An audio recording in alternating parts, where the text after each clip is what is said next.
Ladies and gentlemen, from Orange is the New Black, make some noise for Aduba!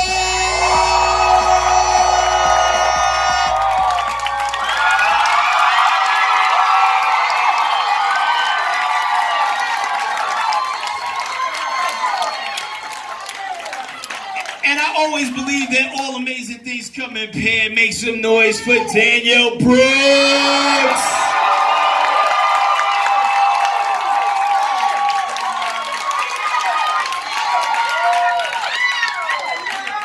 Make some noise, y'all!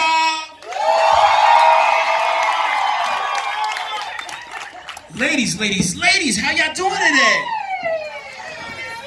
I was camouflaged. You see my pants? How you doing? How are y'all ladies doing? Fantastic. Well, we were just talking before you ladies arrived about how amazing this first episode of Orange is the New Black was, right, y'all?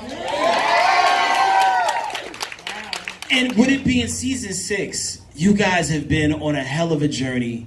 And this new season puts y'all in some new surroundings, surrounded by some new people. What were y'all both thinking going into this new season? Well, first of all, what's up, Atlanta? Y'all look so beautiful. It is so nice to see you. It's crazy. I haven't seen season 6, any part of it yet. I don't know if Uzo's seen any of it either. It's good. So, okay, good. Yeah, this season is so many. I mean, we are in a new place. I don't know if y'all even know where we're going yet. But Litchfield is over, right? Because of this riot, which means new characters, which means new families, tribes, means new guards, new conflict, new mess. And that's where we are in season 6. I don't know if you want to add any to that, but... Yeah, we're not in Kansas anymore, I mean. Wink, wink, nod, nod. It's a new world, a new day, and these women, we've watched them over seasons previous, having to pick tribes and sides and teams to play on, and now at the end of season 5, Genji does this amazing thing where we only have each other, right? We've been divided, but now the realization is we only work together as a group, and I think that's what season 6 becomes, is really realizing, no, we need each other, this season, and sort of walking our way through that is very critical and important, and understanding the terms of alliance, allegiance, loyalty, all of these parts. So this season is a big shakeup because we're all the new fish now. And even though everyone in that group has been the new fish at one point, we've never been a new fish in this world. And so that's really exciting to now see how we sort of walk our way through that and get a little window maybe this is what it was like when Tasty first came, or is this what it was like when Suzanne first came? You get to see us in that role. We've never seen it before. Now, when you look at last season, your character Tasty was, pretty much the Colin Kaepernick of Litchfield. You was getting it popping, for Poussey. No pun intended. You know what I mean? What joke you just said? No, I'm saying you was getting. It was your passion about what happened to your friend Poussey that really got Litchfield on fire, and and it was symbolic of a lot of things that were going on in America, even though it was localized into a prison. Did you see that much into it when you were reading through the lines, or it just really hit you later? Without a doubt, I think without a doubt, I felt and saw those parallels, and I felt such a responsibility to tell this story as honestly as I knew how. Of course, I hadn't gone through anything that traumatic before ever in life. But there were so many things happening at that time that were aligning with when we were shooting. One in particular that really stood out to me was Philando Castile.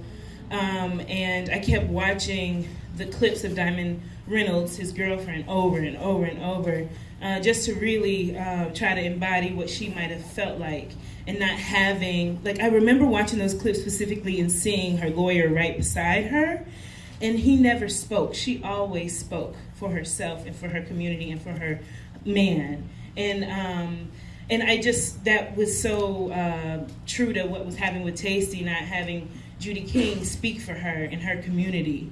And so it's wonderful to be on a show where you can have those parallels so closely, where, you know, our show is really saying some things, you know, and making a difference in storytelling. So, I mean, it's a lot, though. I'm telling you, it's a lot to step into any one of our roles for 8 months, to hold the weight of what people are really going through in America. And so you do have a responsibility, and you do have to find a way as an actor to really become that vessel for true individuals, you know, like real people that are going through that. So. No doubt. And one thing I can say about everybody on the cast, clap it up. And one thing I can say about everybody on the cast, like, I mean, every last one of y'all is so believable. So believable. And what you do with your character, Uzo, like, I mean, it's one thing to portray somebody who has, like, you know, mental issues or, you know, like, you know, disorders and whatnot, and it's another thing to be a character of it, but it's like you do it in such a way to where, like, you understand, you relate, and you really, like, do a great job of humanizing the character, and it really comes across in this first episode. I'm excited for y'all to see it. Like, I almost wish they could just run it back so we could all watch it together. No doubt. No, I think we got a tab at the bar. But, so, like, you know, when you was, like, trying to approach that character, how did you do it? Like, what did you research? I mean, I know you're just an amazing actress, but, I mean, like, what did you look into to really, like, figure out how to hit those notes? Well, first of all, thank you. It was an evolution over time. I think in the beginning, firstly, I don't know how many of you guys know this, but this is loosely based, or certainly the first season is loosely based on a real woman named Piper Kerman, who wrote the book called Orange is the New Black.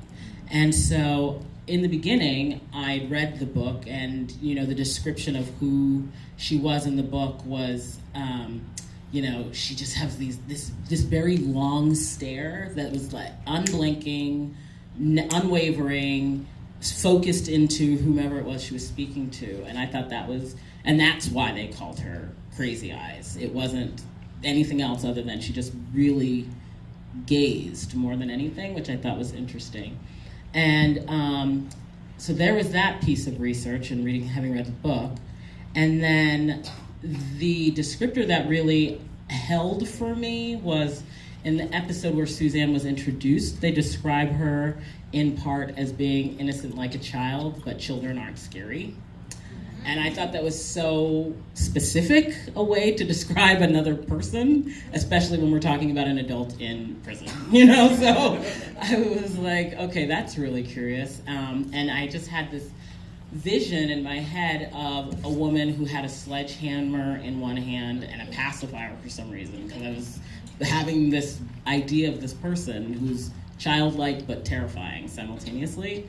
And so that helped me build her up into something, because as I read the script, I realized, oh, there's something about that word innocent in this setting that's so specific, because I think most people would never use that word when they're talking about someone who's been convicted of a felon, right? And what I got out of that was everything that I was reading as far as her trying to come on to Piper was entirely, her actions are innocent. Nothing that she is doing is calculated, malicious. It is entirely from a spirit of purity and truth. And no matter how it's received or responded to, her intention is always good. And so that was something that helped me find her. And then over time, as I started to understand that people were writing me, like I've had parents write me about their children, or teachers about a student, or psych nurses about the hospitals they work in, or people themselves who battle a variety of mental disorders or mental health issues, I started to now feel, just as a person in the world, because it's not a subject that's often tackled, like, I just want to do it. I don't want to be like, it's not a responsibility, I don't mean it in that sense, but I want it to be responsible. Makes sense. You know?